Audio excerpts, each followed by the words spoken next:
A critical day in the driveway shooting trial. Accused murderer Kevin Monahan took the stand in his own defense today. Closing arguments are now set for Monday. We have team coverage once again. Dan Levy is at the courthouse, but we begin with Mark Monahan leading our coverage as we near the end of this trial. Mark, good evening to you.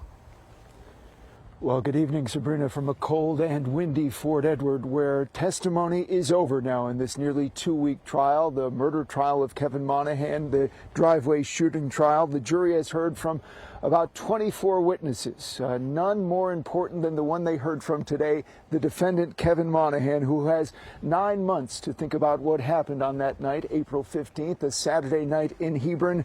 And now, today, for the first time, he's giving his account, his version of what happened the night he's accused of killing Kaylin Gillis.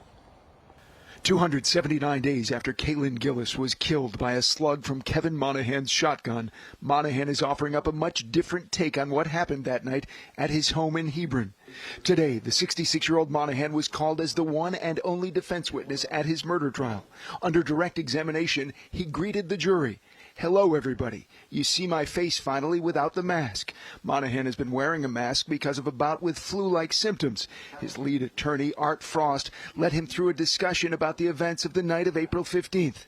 "I see a motorcycle come flying up on the outside edge of our driveway. He came all the way up. He was very aggressive." Monahan said several times that he thought they were being invaded. "I decide to go downstairs, turn all floodlights on, thinking they think it's a summer home not occupied." Frost asked him what he was feeling when the motorcyclist, Rory Bain, drove close to his home, while the others were waiting farther down his driveway. "I'm nervous, real nervous, because cars have our driveway blocked and he's waving them up into our intimate area. I grab my 20-gauge shotgun, grab some ammunition, and load it." At one point, Monahan starts crying and says, "If anything is going to happen, I want to be the target." Frost asks, "Instead of who?" "Instead of my wife. I might have to draw him away." He says, "I showed them the gun. Show it wasn't a toy, wasn't a broom. I decided to fire a warning shot. When I did the warning shot," he said, "I couldn't believe they didn't do anything.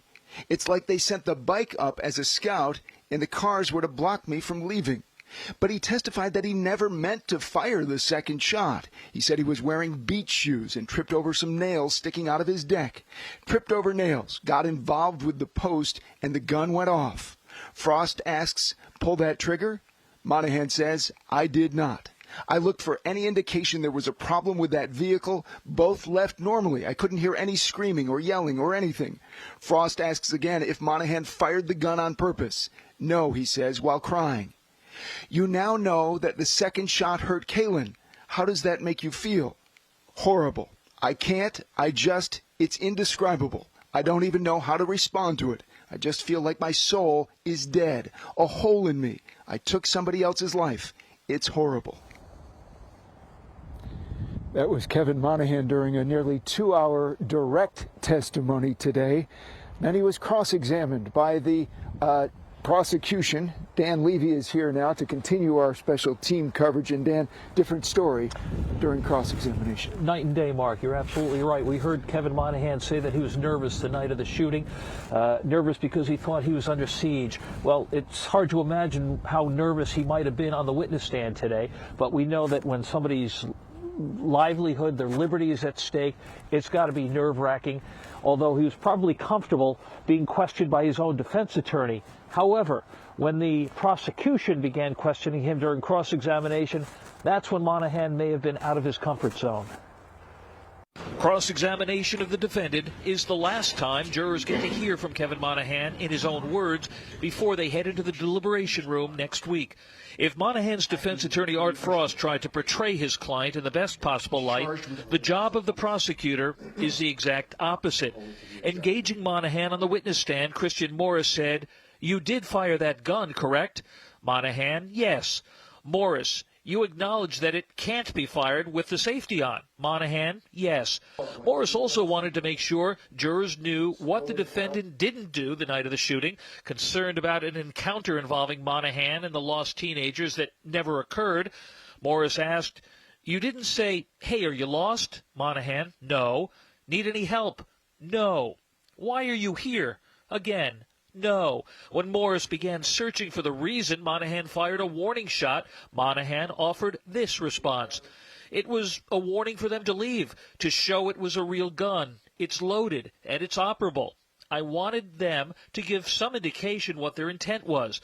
The warning shot to me, Monahan continued, is almost like starting a dialogue, trying to initiate an action. Morris asked, "You said nothing?" Monahan, "I thought if I said anything, it would potentially make the situation worse." "Worse than firing a gun?" Morris retorted. After thinking about it for a moment, Monahan responded, "Depends on your perspective." Okay, well, we also know during further cross-examination, Mark, that Monahan was forced to say that he was less than truthful with police officers when they came to the scene. And when you have to admit a lie on the witness stand, you wonder how that weighs in the minds of the jurors. We'll find out next week. We'll find out Monday, perhaps, yeah. Or perhaps later. Dan Levy, thank you very much. Summation scheduled for around 9 o'clock on Monday morning. 8 men and 4 women will decide Kevin Monahan.